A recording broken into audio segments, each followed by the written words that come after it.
Nah itu yang kelihatan enteng. Iya. Kalau yang lebih berat, penyuapan, pernah nggak ada yang Oh berusaha menyuap? ada. Besar sekali nilainya. Besar sekali. 2 turunan juga masih. Betul. Hamdan Zulfa mendukung proporsional tertutup. Ini nggak mundur, Bang. Dulu kita habis-habisan loh. Itu produk, sorry ya, itu produk yang menurut saya justru tidak demokratis.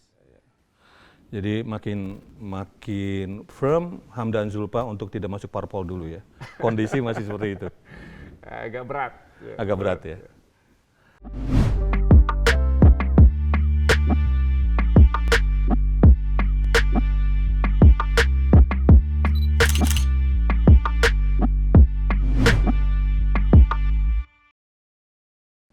Nah, Bang, saya lihat di rumah ini ada stick golf nih.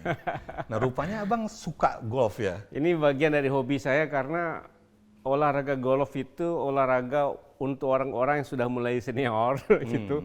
Karena waktunya panjang untuk jalan bisa 4 jam gitu. Jadi tidak berat, jalan, dan itu bagus untuk. Seminggu berapa kali, Bang? 1 atau 2 kali seminggu. Bisa juga kadang 3 kali. Bisa juga sambil rapat ya? Bisa juga sambil meeting. Sambil meeting. Sambil ya? meeting. Iya, Sambil iya, rapat, iya. sambil meeting bisa. Sering saya lakukan. Itu lebih santai dan lebih produktif. Justru lebih produktif ya? Lebih produktif. Pada saat seperti itu. Ah. Oke, selain golf apa lagi nih, Bang? Yang menjadi me time-nya Bang Hamdan ya? Kalau golf paling sama keluarga, saya Sama keluarga ya? makan malam atau jalan-jalan, hanya itu saja. Berapa jam? Kalau ini habis waktu biasanya 4-5 jam. Kalau golf ini kemarin cucu saya minta dibeliin stick golf, Jadi Bang Hamdan, istri juga suka? istri enggak. Enggak? Anak? Anak ada 1 yang suka. Ada satu yang suka. Ada 1 suka. Nggak bisa dipaksakan sih ya? Iya, kalau hobi lah. Yang penting olahraga ya? Ya, yang penting bagi saya yang penting olahraga karena itulah sempatnya gitu. Dan melepaskan stres. Ya kalau main bola sudah nggak cocok, main bulu tangkis juga nggak, tenis juga nggak, jadi inilah yang paling nyaman. Oke, flashback ketika menjadi ketua Mahkamah Konstitusi. Benar nggak sampai sulit tidur? Terutama ketika gugatan-gugatan itu makin menumpuk. Iya, memang kadang kita sidang itu sampai jam 1, jam 2 dan pagi mulai lagi. Kadang memang harus tidur di kantor. Dan itu sering kali terjadi, terutama pada saat-saat pilpres ya.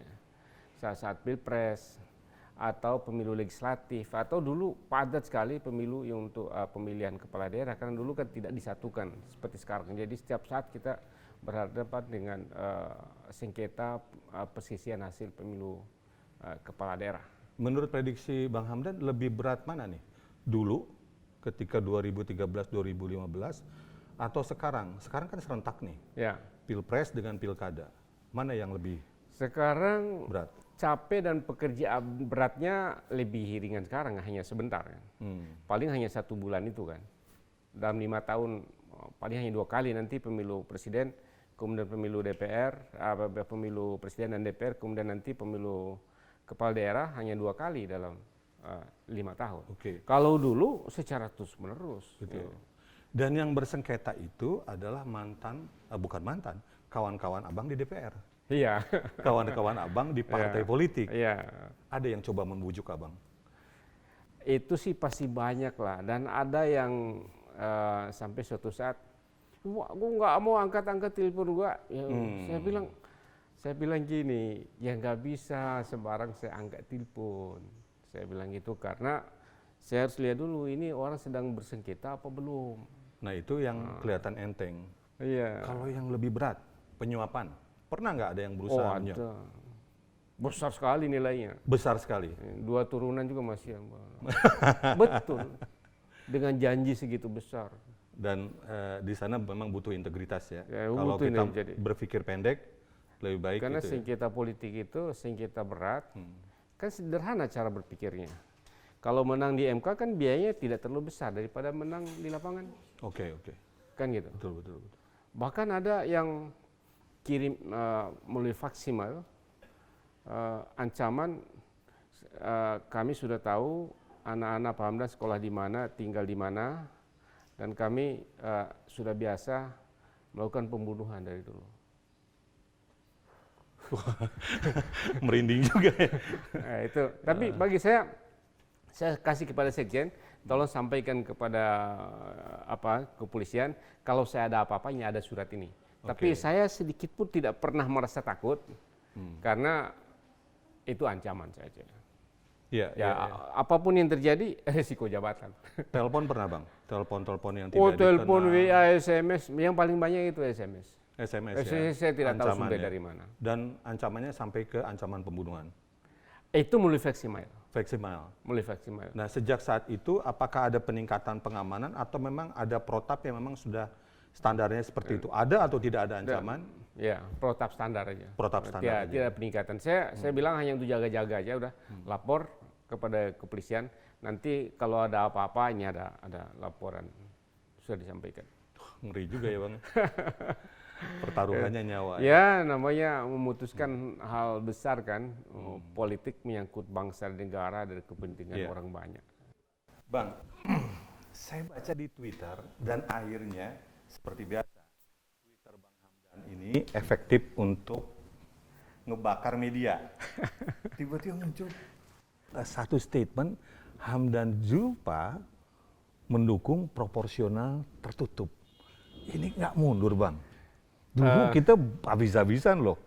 Itu produk, sorry ya, itu produk yang menurut saya justru tidak demokratis. Iya, jadi sistem politik itu harus selalu dievaluasi. Karena satu sistem itu pasti akan mengalami decline. Jadi orang tahu loophole-nya di mana dimanfaatkan. Jadi, misalnya? Dulu yang kita cita-citakan dengan sistem terbuka, rakyat bebas memilih, sehingga hubungan antara rakyat dengan wakil rakyat itu lebih dekat, akuntabilitas lebih baik, pengawasan rakyat lebih baik, itu implikasinya. Nyatanya 20 tahun, pemilu, 4 kali pemilu kita laksanakan, hasilnya tidak berubah. Toh mengalami decline. Decline-nya pada akhirnya adalah oligarki yang muncul. Ini suatu fakta. Nah, saya teringat pada para founding fathers kita. Founding fathers kita menyatakan bahwa pemilu liberal itu, liberalisme itu, sistem liberal itu bersumber dari individualisme. Individualisme, liberalisme, dengan liberalisme yang melahirkan kapitalisme. Kapitalisme melahirkan imperialisme. Oleh karena itu, Soekarno, Hatta, dan para founding fathers kita tidak setuju dengan sistem politik liberal.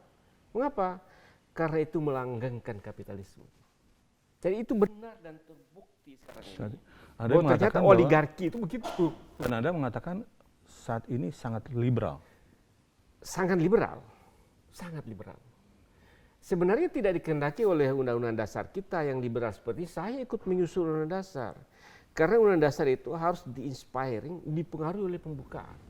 Jadi, falsafah gotong royong, falsafah yang tidak liberal harusnya memengaruhi cara berpolitik kita, termasuk sistem politik. Nah, pada saat kita membuat itu, saya termasuk ikut merumuskan sistem pemilu yang sistem terbuka. Kita tidak membayangkan dimanfaatkan sedemikian rupa sehingga mengalami decline, rusak. Kenapa? Demokrasi tidak hanya dalam proses pemungutan suara, tapi demokrasi itu pada akhirnya ke pemerintahan. Kalau pemerintahan jelek, pemungutan suara bagus, untuk apa demokrasi? Orang akan berkesimpulan seperti itu. Karena itu saya katakan, daripada nanti orang membunuh demokrasi, kita perbaiki demokrasi kita. Tapi faktual, elit partai kita juga begitu dominan kan. Dia punya kekuasaan yang luar biasa besar. Sehingga ketika kami milih, kita seakan-akan menyerahkan tiket pemilihan itu ke tangan ketua partai.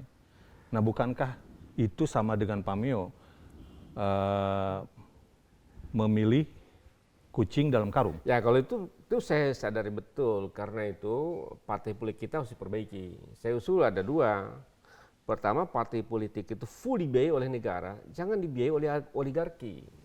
Kemudian yang kedua, partai politik itu menjadi badan publik yang diperiksa dan diawasi oleh BPK, dan rakyat itu punya akses untuk mengontrol partai. Kalau tidak diperbaiki, ya sama aja bohong. Jadi dua-duanya harus diperbaiki. Karena itu saya setuju dengan sistem terbuka, tapi partai politik kita juga harus diperbaiki. Karena sekarang partai politik itu milik perseorangan. Ngeri ya. Ngeri. Dan kondisi memang masih saat ini seperti itu ya Bang ya? Segitu. Jadi sistem terbuka pun pengaruh partai itu sangat luar biasa. Orang bilang aja bahwa oh nanti partai anggota yang terpilih menjadi independen, mana ada. Ya. Jadi makin firm Hamdan Zulfa untuk tidak masuk parpol dulu ya. Kondisi masih seperti itu. Agak berat. Agak berat ya. Oke Bang. Dari tadi kita udah bicara serius. Nah, kita ingin lihat sisi lain dari seorang Hamdan Zulfa ya. Saya mau mengajukan 2 pertanyaan. Saya ingin mengajukan pertanyaan dan Abang jawab dengan cepat pilihan ini.